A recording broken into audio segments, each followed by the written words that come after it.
آج کے دور سے نہیں ہے۔ اس پر بڑے بڑے لوگ آئے، مرحب آیا، رستم آیا، دارا آیا، نہ مرحب کی چلی، نہ رستم کی چلی، نہ دارا کی چلی، چلی تو پاک قرآن کی چلی۔ قرآن کی شاہی ہے، یہ قائم رہے گی، اور قرآن کے مقابلے میں پہلے ابو جہل آ چکا ہے، قرآن کے مقابلے میں بہت زیادہ مال خرچ کیا گیا، قرآن پاک کی تعلیم کے مقابلے میں بہت بڑے بڑے پہلوان آئے، اور وہ بھی عمر تھا جو تلوار لے کر قرآن کے مقابلے میں آیا تھا۔ تم ایک دفعہ قرآن پاک کے خلاف چھیڑ کر تو دیکھو، قرآن تمہارے گھروں پر بھی قبضہ کرے گا، قرآن تمہارے دلوں پر بھی قبضہ کرے گا۔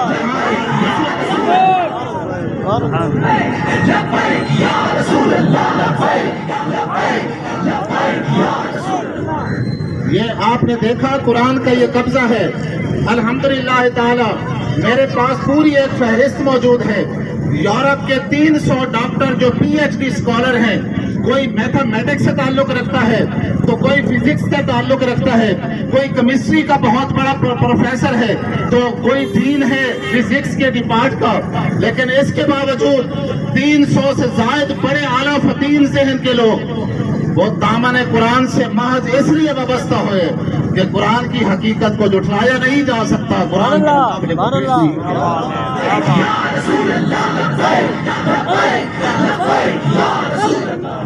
ارے قرآن کا چیلنج ہے، قُلْ إِنِ اجْتَمَعَتِ الْإِنسُ وَالْجِنُّ عَلَىٰ أَن يَأْتُوا بِمِثْلِ هَٰذَا الْقُرْآنِ لَا يَأْتُونَ بِمِثْلِهِ وَلَوْ كَانَ بَعْضُهُمْ لِبَعْضٍ ظَهِيرًا۔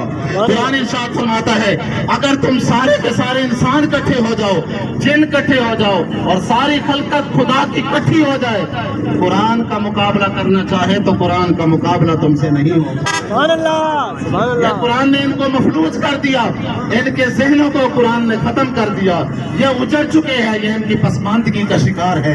ارے قرآن کا چیلنج تو یہ تھا کہ تم قرآن جیسا کلام لا کر دکھاؤ۔ جب مقابلہ نہ کر سکے، جب قرآن کا جیسا قرآن نہ لا سکے تو تلوار اٹھا کے لاتے ہیں، کبھی تیر اٹھا کے لاتے ہیں۔ ارے تیر اور تلوار لانا تو اس بات کی دلیل ہے کہ تم قرآن کے سامنے بے بس ہو چکے ہو۔ اللہ کے قرآن کا یہ معجزہ ہے۔ اب ہماری بھی کچھ ذمہ داری ہے، یہ تو قرآن کا معجزہ ہے، اللہ کے قرآن کا معجزہ اسی طرح ظاہر ہوتا رہے گا۔ یہ کل ایک بہت بڑا یہودی، اس نے قرآن پاک کی تعلیمات سے متاثر ہو کر قرآن کو قبول کیا ہے اور اسلام کو قبول کیا ہے۔ یہ معجزے جاری رہیں گے، لیکن ہماری ذمہ داری یہاں پر کیا ہے؟ تو 3 چیزیں میں آپ کے سامنے، جو کہ ہم چھوٹے طبقے کے لوگ ہیں اور بالکل ہم نے اپنی سطح پر جو کام کرنا ہے اس حوالے سے عرض کرنا چاہتا ہوں۔ پہلا ہمارے ذمہ یہ کام ہے کہ ہم میں سے ہر بندہ سوشل میڈیا پر، چاہے فیس بک ہو یا واٹس ایپ ہو، اپنے اکاؤنٹ پہ آج شام ہونے سے پہلے یہ لکھے گا I love Quran, we love قرآن۔ سبحان اللہ، کیا لکھے گا؟ I love Quran, we love قرآن۔ ہم قرآن سے محبت کرتے ہیں، ہم قرآن کے لیے جان دے سکتے ہیں۔ تو سب سے پہلے یہی آپ کام کریں گے، ہاتھ کھڑا کر لیں اور زیادہ کر لیں۔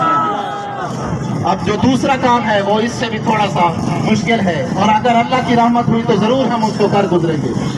دوسرا یہ تہیا کریں کہ ہم اپنی نسلوں میں، اپنی اولاد میں، اور اپنے برادری میں، اپنے قبیلے میں، اور اپنے گلی میں اور محلے میں ایسا کوئی بچہ نہیں رہنے دیں گے جس کو قرآن کی دولت نصیب نہ ہوئی۔ سبحان اللہ، سبحان اللہ، سبحان اللہ۔ کریں تہیا، ہم اپنی برادری میں کوئی بچہ بغیر قرآن کے نہیں رہنے دیں گے، ہم اپنی نسل میں کوئی بچہ بغیر قرآن کے نہیں رہنے دیں گے۔ جواب دینا ہے تو اس طرح سے دینا ہے۔ 1857 کی جنگ آزادی میں دلی کی جامع مسجد جتنی بھی تھی سب سے قرآن جمع کر کے انگریز نے کہا جلا دو قرآن۔ جب قرآن جلانے لگے تو ایک سمجھدار بندہ اٹھا، اس نے کہا لارڈ مکالے سن لے بات، یہ قرآن تو جلا دے گا، وہ جو غاروں میں چھپ چھپ کے قرآن چھوٹے چھوٹے بچے پڑھ رہے ہیں ان کو کیسے ختم کرے گا؟ قرآن ختم نہیں ہوگا، سب سے بڑا مکہ مارنا ہے ان کو، تو یہی کرنا ہوگا۔ تمہاری برادری میں کوئی بچہ، تمہارے محلے میں، تمہاری گلی میں کوئی بچہ ایسا نہ ہو جو قرآن کی دولت سے محروم رہا ہو۔ سبحان اللہ، سبحان اللہ۔ اور تیسری بات میں یہ کرنا چاہتا ہوں کہ ہاتھ کو، نبی کریم علیہ السلام کا فرمان ہے المومن